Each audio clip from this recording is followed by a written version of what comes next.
کتنا تھا،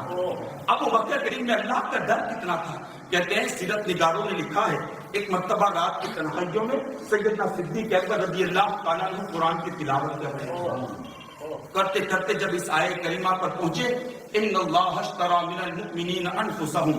واموالهم بان لهم الجنہ،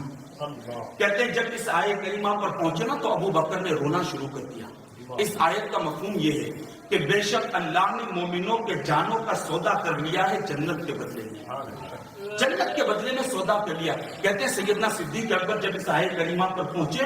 آپ نے رونا شروع کیا، اتنا روئے کہ مؤذن نے صبح کی آواز بلند کی، اور جب آپ اپنے حجرے سے باہر نکلے اس کے باوجود بھی کیفیت یہ تھی کہ آنکھوں سے آنسو کے قطرات ٹپک رہے تھے، آنکھوں سے آنسو جاری تھے۔ کہتے ہیں اسی عالم کے اندر مسجد میں تشریف لائے، لوگوں نے آپ کو دیکھا کہ رات بھر روتے روتے آپ کی آنکھیں سوج آئی ہیں، آپ کی آنکھوں میں برم آ گیا ہے۔ یہ کیفیت دیکھی، لوگوں نے سوال کیا ابو بکر کیا بات ہے، اس قدر آنسو بہانے کی وجہ کیا ہے، اس قدر رونے کی وجہ کیا ہے، کیوں اتنا آنسو بہاتے ہو کہ آپ کی آنکھوں میں برم آ گیا اور ابھی تک آپ رو رہے ہیں؟ ابو بکر بتائیں نا رونے کا سبب کیا ہے، ابو بکر بتائیں کیوں روتے ہیں۔ سنو مسلمانوں، صرف کانوں سے نہیں دل کے کانوں سے سن کر کے احساس کرو کہ وہ بندے جن کو حضور نے دنیا میں جنت کی بشارت عطا فرمائی تھی ان کا خوف خدا کتنا تھا، اور آج نہ ہمارے پاس اعمال کی کثرت ہے، نہ ہمارے پاس روزوں کا انبار ہے، نہ ہمارے پاس نمازوں کی کثرت ہے، نہ ہمارے پاس اعمال صالحہ کا ذخیرہ ہے،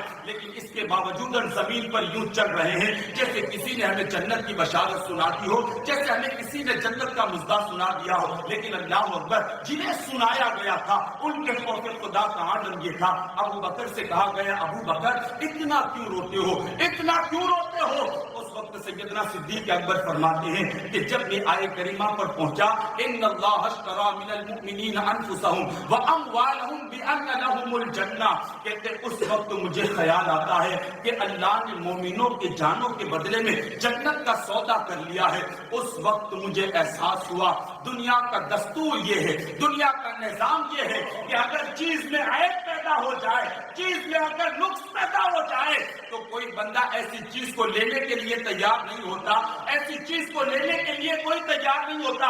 ابو بکر کہتے ہیں وہ اس لیے رہا ہوں اتنی عظیم چیز کے بدلے میری جان کا سودا ہو چکا، پتا نہیں قیامت کے دن اللہ میری ذات کو قبول کرے گا یا نہ کرے گا، رب قدیر کی بارگاہ میں میری ذات مقبول ہوگی یا نہ ہوگی۔ میں اس لیے رو رہا ہوں کہ میری جان کا سودا تو ہو چکا ہے لیکن میں اپنی جان کو اس لائق بنا نہ سکا۔ میں آپ سے پوچھنا چاہتا ہوں مسلمانوں، یہ ہمارے اکابرین کا خوف خدا تھا، یہ ہمارے اکابرین کی زندگی تھی، یہ ہمارے اکابرین کا یہ دلوں کے اندر اللہ تبارک و تعالیٰ کا خوف تھا۔ اور یہ بات بھی میں آپ کے سامنے پیش کر دوں کہ آج جو ہمارے معاشرے کے اندر تباہیاں پھیل رہی ہیں،